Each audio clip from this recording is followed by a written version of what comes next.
Today is 2 for 1 as we get all caught up with Space Ghost. First of all, Jace deals with the fallout from his confrontation with Zorak in issue 5, and then Blip has his chance to shine as the crew meet the Creature King. This is Space Ghost number 6 and 7.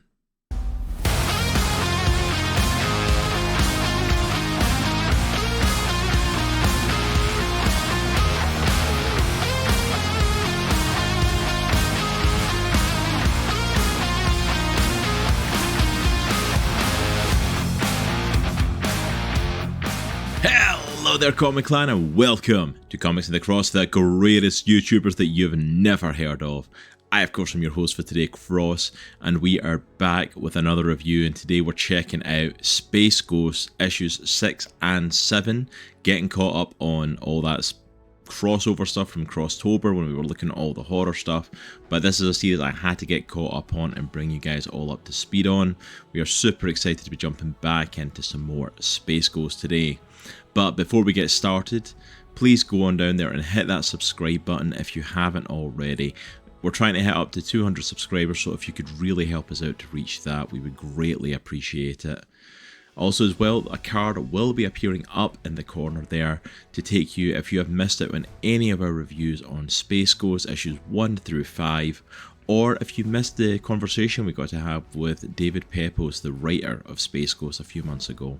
Click on that and it'll take you right there to get all caught up. But if you're all ready to jump into today's issues, then let's dive in.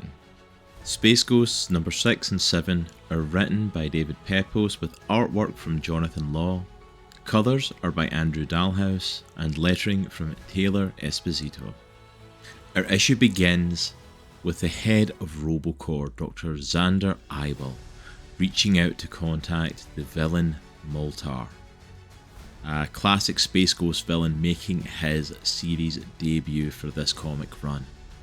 We don't learn what his true name is, but we do learn that he is a physicist, literally and metaphorically consumed by fire. So much so that the funding on his experiments was cancelled, and when he attempted to recreate the experiments at home, the ensuing fire killed his family and left him disfigured. Eibel is seeking lucidium crystals from Moltar's former employers, and in return for delivering them to him, he'll provide Moltar with funding to continue the research that has consumed his life. 6 weeks later, and we get to see 2 alternating perspectives taking place. We join Space Ghost and Jan as they battle with Moltar, but also get to see Jace, who is still at the base. He is still reeling from his battle with Zorak and the part that he played in his death. Jan told him to journal his feelings to help process them, but he says that it isn't helping, and he left the team because the guilt was eating him alive. Jace also comments that he and Space Ghost haven't really spoken much since the incident, and that he seems angry, even for him. While Jace processes his emotions, Moltar attacks and destroys an office building, forcing Space Ghost, Jan and Blip to save the bystanders and allow him to escape. Following this, the team returns back to the base and Jace makes another attempt to try and speak to Space Ghost.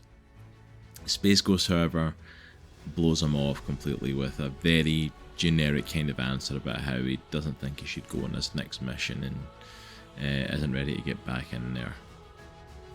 Jan realises that Jace is really struggling right now with everything that's going on, and also is fully aware that Space Ghost is absolutely making things worse.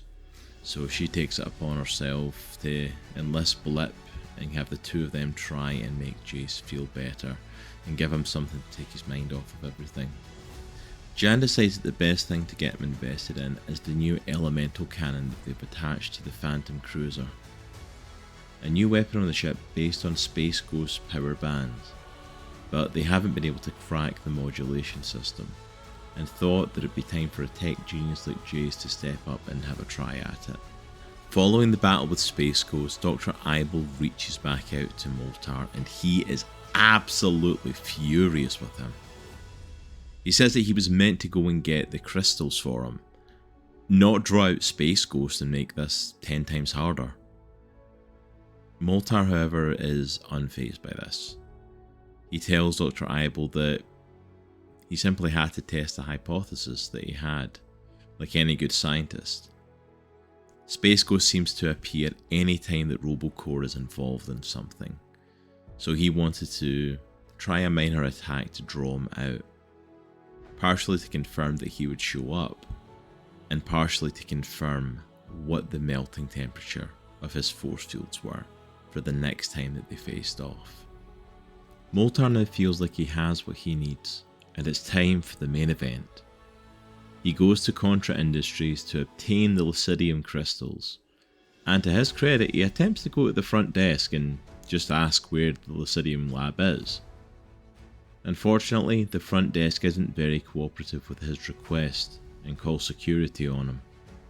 Moltar then responds in kind by calling in his molten men to deal with them.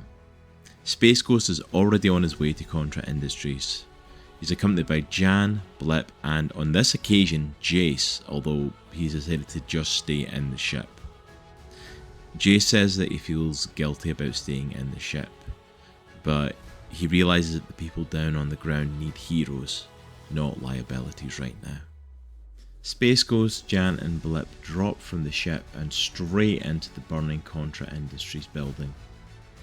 But as Space Ghost battles with Moltar, we get more narration from Jace's diary entry. The Space Ghost has seemed different ever since Cracks 3 and the incident with Zorak. Jace starts to wonder though, if Space Ghost and Jan are always looking out for the little guy, then who is looking out for them? But the battle starts to swing back in Moltar's favour, as he uses his seismic resonator to break apart the ground, and as part of it comes up, it hits Space Ghost and knocks him out. The room then begins to start to fill with molten rock and fire, and he is surrounded in a burning room. Jace starts to think about how he always gets afraid. Every time he's ready to jump back in, the fear strikes him. But his family's in the field, and with them in the field and them in danger, can he really afford not to get back in there himself? Jace decides enough is enough and springs into action to help the others. He's able to make the necessary changes to the elemental cannon and gets it working. Jace then sets it to blast ice and begins to cover all of Contra Industries in ice, as well as Moltar's molten men, which renders them useless. With no other option available to him, Moltar uses his gun to take a blast at the Phantom Cruiser with Jace inside. He hits and the ship starts to go down. Jace begins to reflect on things, on how not everything can be fixed. Sometimes you just have to live with your mistake and keep moving forward, and love the people that are closest to you. And if there ends up being consequences for your actions, then so be it. You'll deal with them when it happens. But as the ship's going down, and as Jace is reflecting to himself about all of this, Space Ghost appears and catches the Phantom Cruiser in midair and stops it from crashing. Jace begins to cry and apologise to Space Ghost for screwing up again, but he just didn't want him to get hurt. Space Ghost says that Jace doesn't get it. Jace didn't do anything wrong, it was him that messed up. Space Ghost says that it was his responsibility to protect Jace from Zorak and he failed. Then when Zorak forced Jace to kill him just to stop him, Space Ghost didn't know how to face Jace after letting him go through something like that. He says that he's never been good at dealing with people, but promises that whenever Jace needs him, he'll be there, and hopes that one day Jace will be able to forgive him for letting him down. To which Jace responds with a massive hug. Our first issue for today comes to a close with Moltar being placed in handcuffs and being loaded onto Space Ghost's Phantom Cruiser. Space Ghost asks if he and Jace are okay, to which he responds yes. Nothing that can't be fixed. Honestly, I really enjoyed issue 6 from Space Ghost. It was a really interesting issue, having the split dynamic between the fight with Moltar and the whole ongoing psychological issue with Jace. I wish we'd gotten a bit more of Moltar to see, and hopefully he is someone that we'll be seeing come back and as the series goes forward. But what we got of him was very enjoyable. He was a very interesting villain, very intriguing, and I wish we'd gotten to explore him a little bit more like we have done with some of the other villains. At the same time though, the highlight of this issue is 100% the mental trauma that Jace is dealing with, coming off the battle with Zorak. The battle with Zorak was built up to be this massive mid-season kind of crescendo of, we're halfway through the 12 issue run and this was meant to be the big thing that shook things up, and I think we really got to experience that through Jace.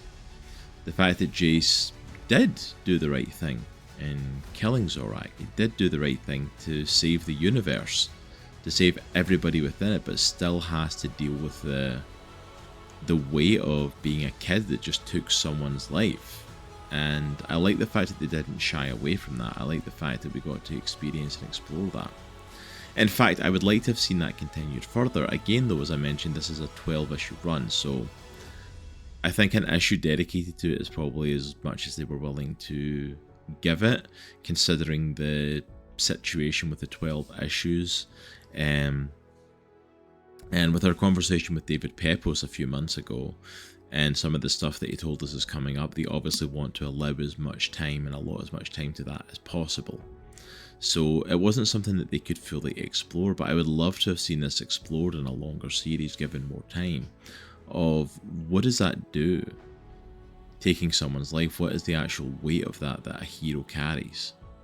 Especially a hero who we've seen Space Ghost talking to the kids before about them being, like, right before the whole Zorak thing really happened, the situation of like, this is a game, and them thinking that this was fun and games when Space Ghost was trying to teach them it's not.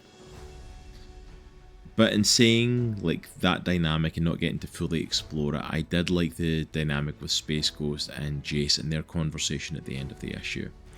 And Space Ghost being completely honest with him of like, I suck at this.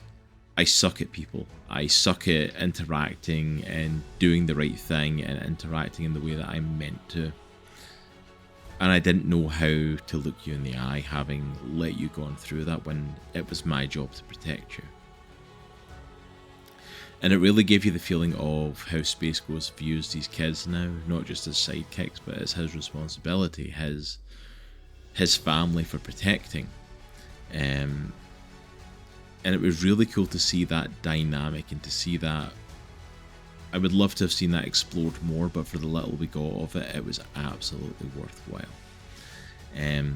But we have another issue to delve into. I'll maybe dive a little bit more into this at the end again, but let's dive on in to issue 7.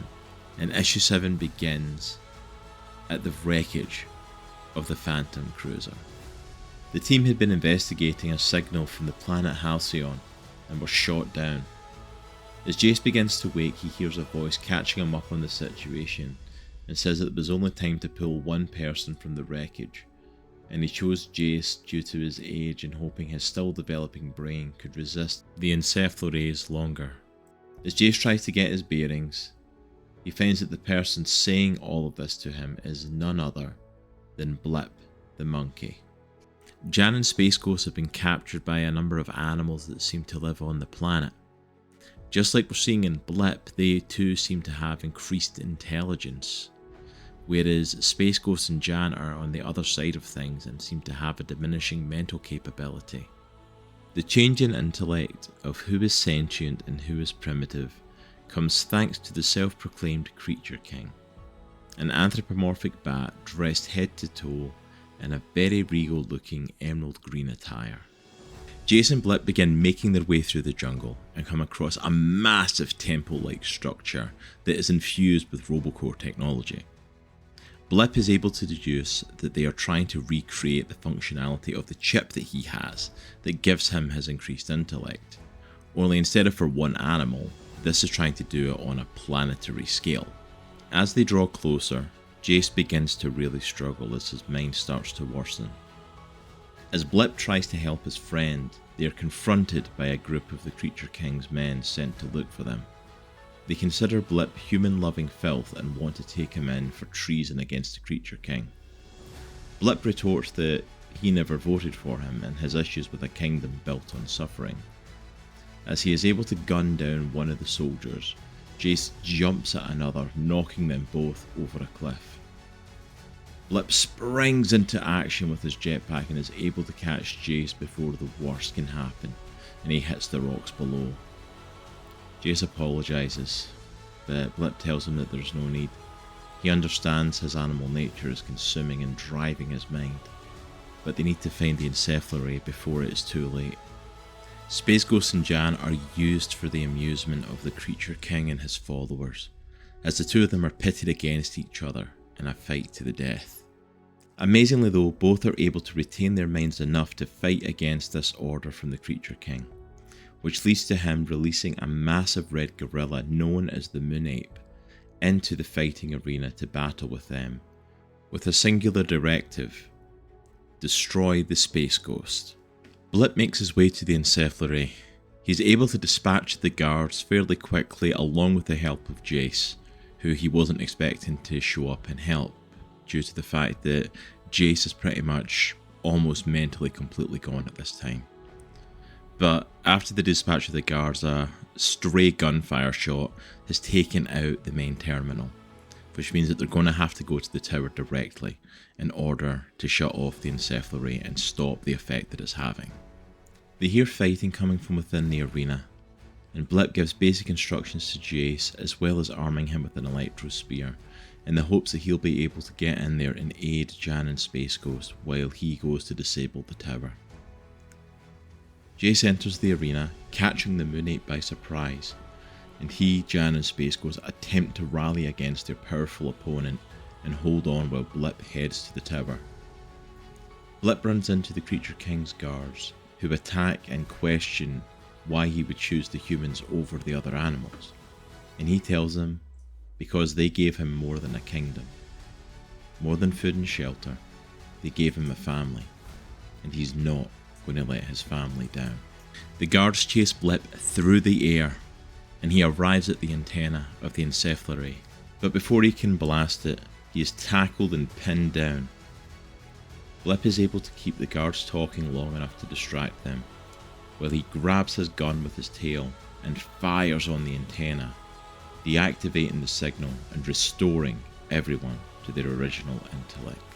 With his mind returned, Space Ghost quickly dispatches of the Moon Ape, and the rest of the animals all return to the planet's jungle. The team then find the Creature King on his throne, absolutely catatonic, as all of the encephalary's energy was redirected back into his mind. Jan and Jace search for Blip and find him in the wreckage of the machine, his mind having been returned back to its normal state. This issue comes to a close, with Space Ghost having the realization and putting it all together that they may owe Blip a bigger debt of gratitude than they could ever possibly imagine. That once they landed on this planet, their minds were gone and fading, only for them now to be restored when the Creature King is gone. And that Blip is likely the one who saved their lives today. This was such a cool issue. It's so funny that in the past 6 issues, Blip has been so much of a background character to the point of you kind of forget that he's even there. You have Space Ghost and you have Jan and you have Jace, and they all have these strong emotional moments. We know very little about Space Ghost's past, but we've seen a little bit of something happened to his family and something is driving him to fight against Robocore. We've seen Jan and Jace and the loss of their father, and the attack for Space Ghost found them back in issue 1. We got to see Jan stepping into her own and being tempted about swapping sides and going off with one of the villains. We've seen Jan doing that. We've seen Jace having to deal and come to terms with the fact of that he was responsible for killing Zorak in just the last issue. But Blip has always been in the background, although Robocore is searching for him and the chip in his head is one of the driving forces for what they're doing. We've never really seen Blip, and of course not, he's a monkey. What emotional connection can we have? What emotional story can we tell? How much can we really get out of that? And then this story really hit an emotional peak. I am so weird saying this about the monkey side character of Space Ghost, who, I'll be honest, I practically forgot about myself, but the realization of Blip, even the way he responds to the others. He has Jace with him for most of this issue and keeps referring them to his friend and keeps talking about Jace, how he's got a quick mind and a great sense of humour in any situation, and keeps talking about all these amazing positives. And then we get the emotional thing where he's confronted by the other animals that are with the Creature King, like, why the hell would you pick the humans? These beings that have subjugated us and made us slaves and pets, and why would you do that? And he's like, they don't see me like that. They have given me a true family. And I got so behind him when he said, like, no, they're my family. They never gave me a kingdom. They don't just give me food and shelter. They're my family. And I'm not going to let my family down. And in that moment, like, I felt I was backing Blip as much as I've ever backed Space Ghost or the kids. I was backing him, and I was so emotionally invested in this monkey fighting them off and literally saving the day. What a phenomenal story. And when we spoke to David Pepose, he told us this is a 12-issue run on Space Ghost. There's potential for it to go longer, but at the moment it's 12 issues. You have 12 issues to tell a Space Ghost story, to showcase some of the great villains and build up to an amazing climax. And we know from that interview that we did with him as well that there's a climax coming where, you know, the Legion of Doom, sort of all the villains coming together, is coming. You have all of that to build and could build this amazing story for that. You don't need to take a whole issue to get as emotionally invested in Blip and who he is as a character. And yet this might be one of my favourite issues. The fact that you took the time to do that. David and Jonathan took the time to create this issue and put it together and to create this story and emotionally invest us in Blip. And this literally might be my favourite issue of Space Ghost so far. Like, I loved it. The Creature King's such a silly, goofy villain as well. Or at least he can come across like that. And it's handled really well. The honest truth was, he'd won. He'd beaten Space Ghost. He had Space Ghost and Jan dead to rights. He had his men looking for Jace. It was all on Blip for this one. And I think that was such a cool story to tell. So yeah, this was amazing. I've enjoyed both these issues of Space Ghost. This has been a phenomenal run. 100% I still stand by. Go and check out Space Ghost if you haven't read it so far. Even if you're not a fan, even if there's no nostalgia factor, I've talked about this in a few of the reviews, I don't have a nostalgia factor. I never watched any of the original Space Ghost. I never watched Space Ghost Coast to Coast. I'd never read any of the Space Ghost comics. I thought he had a cool design, but that was it. I'd never gotten invested before until I read this series, and I am all about this. I can't wait to see where this goes. And Dynamite, I don't know if you guys ever watch our videos, you know, if you ever somehow come across this. We are invested. Please give us more Space Ghost with David Pepose at the helm of it, writing the story, and Jonathan Law in the art. This is an amazing series and probably one of my favourite series that we have checked out this year. I absolutely adore this series. I absolutely love it. And I highly recommend checking it out, and I cannot wait to see as we come into what I can only imagine is the final arc of this series, because we're going into issue 8, and that's what, 8, 9, 10, 11, 12 as I count up slowly in my head. That's like 5 issues left.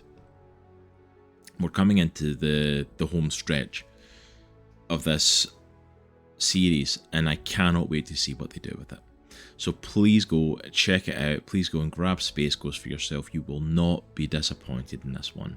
I absolutely guarantee it. It's got one of our stamps of approval, one of the best series we have read this year. Please go and check it out. But for me, that is all for today. Thank you so much for hanging out with us. Thank you for spending time and listening to me ramble about comics. We greatly appreciate it. As I said, make sure you're all subscribed up because we've got some amazing content coming for you. We've got more interviews, more Indie Comic Book Club, and a lot more comic reviews, including our Christmas comic reviews kicking off in December, which you don't want to miss. We've got some crackers set up for December as well, but a few last minute treats as well for the end of November, so make sure you don't miss them. Also, if you want early access to all of our videos, go and check out our Patreon, patreon.com/comicsinthecross, where you can get early access to all of our videos. As soon as I finish rendering the edit, it goes up on our Patreon right away, so you will get it there as soon as the video is able to watch. So if you want to do that, as well as supporting us for as low as $2 a month and get early access to not only our videos but the videos from all of our other channels and some exclusive stuff for over there, go and check it out. Also, Phil, make sure to check out our amazing affiliate BCW. Use bcwsupplies.com. Our link is down below. Use that to kick some money back to Comics in the Cross and support us while getting your comic book supplies, and use code ComicsCross to save 10% on your purchases too. But you all have an absolutely amazing day, have a great week, and we will see you all next time. Remember, it's a good week to be a geek. Take care. We'll see you soon. Peace.